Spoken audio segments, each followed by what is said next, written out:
All right, Bucky, we're down to the final 8 teams in the NFL playoffs. And what we're going to do here, we're going to look at their biggest asset and their fatal flaw. We've already taken care of the AFC in another video. Right now, let's focus in on these NFC teams. So what's the reason they are going to get it done, and what could be the reason why maybe they don't get it done? Every team has a formula for winning. We want to take a deep dive to see what they can lean on to get them to the championship. All right, let's jump in here with the Green Bay Packers. You start us off. I think I know the answer. What's their biggest asset? I mean, it's kind of easy. It's Aaron Rodgers. My quarterback is better than any other player that you have on the field, and so I'm going to lean on him. And the thing that separates Aaron Rodgers from other quarterbacks, his ability to extend plays and buy time. You know, the Green Bay Packers do such a good job in their scramble drill that has become their number one play. Aaron Rodgers is able to stand in the pocket, buy time, sit and wait for his guys to uncover. And because they also have a great offensive line, he rarely gets touched. His receivers understand how to stay on the pace, stay active, stay alive, and his special arm talent allow him to fit the ball in the tight windows. It is a tough day when you have to defend Aaron Rodgers. Well, you talk about that offensive line, outstanding in pass protection, Bucky, but running the football has been a little bit of a chore for them.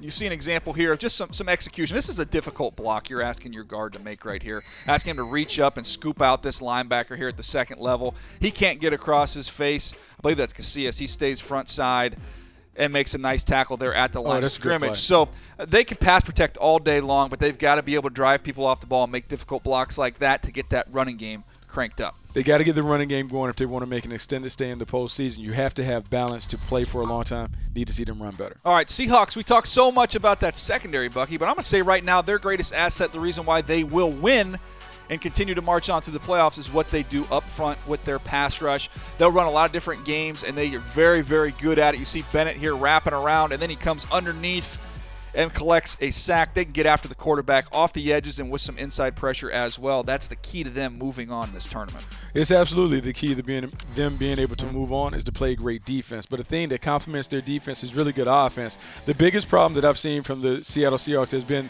their questionable O-line play. Here we see them playing a cast of misfits and characters that are just adjusted to the league.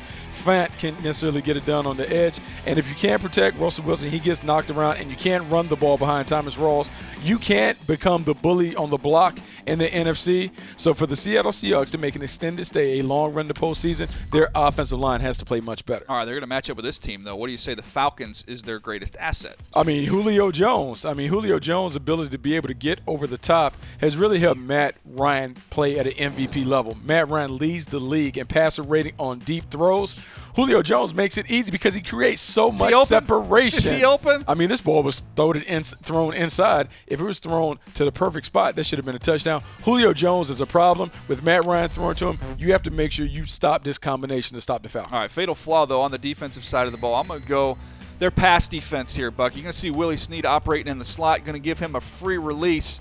Can't do that, misses with the jam, opens up a huge window. That's a nice, easy throw for Drew Brees. That's stealing for any NFL offense. Russell Wilson will pick them apart if they don't get their hands on these receivers at the line of scrimmage. Look at the stats. They aren't pretty for this secondary in terms of pass defense. No, they got to do a good job playing pass defense. Can't let the ball fly over the head. When you're ranked 25th in defense, if you're giving up maybe 25 points a game, it is tough. Your offense is prolific, but to play championship caliber football, you got to play good defense. All right, let's jump over to the Dallas Cowboys here. Their greatest asset is a rookie. And I'm going to say not the quarterback. I'm going to go with the running back and what they're able to do with Ezekiel Elliott. They control the line of scrimmage. He's got fantastic vision. He's got an athletic offensive line. I see two pullers right here wrap around. Watch them get a hat on a hat. He could have cut it inside, got a big chunk there, Bucky. He decides to go outside, work just as well. They get after people in the running game, and he's been fantastic. He has absolutely been fantastic. Their ability to run the ball really makes them special. They're one of the physical teams in the postseason. The pressure really stems and falls to Dak Prescott for how well the Dallas Cowboys were playing the postseason. Rookie has been spectacular, but every now and then you see a little youthful inexperience show up. He'll make a mistake. Take a layup. Will the stage be too big for Dak Prescott in the postseason? Will he settle for the checkdowns and the underneath throws, or will he try to show people that he's a big-time playmaker by making some of these hero throws that end up being turnovers? It is on Dak Prescott to manage the game and play the game the way he's done it all year. If he does that, they'll be fine. All right, it's going to be interesting to see as these teams march on which way they go. Their greatest asset come through, or does that fatal flaw show up at the worst time? All right, that's the NFC version of what we see as biggest asset, fatal flaw. Be sure to check out our AFC version video as well.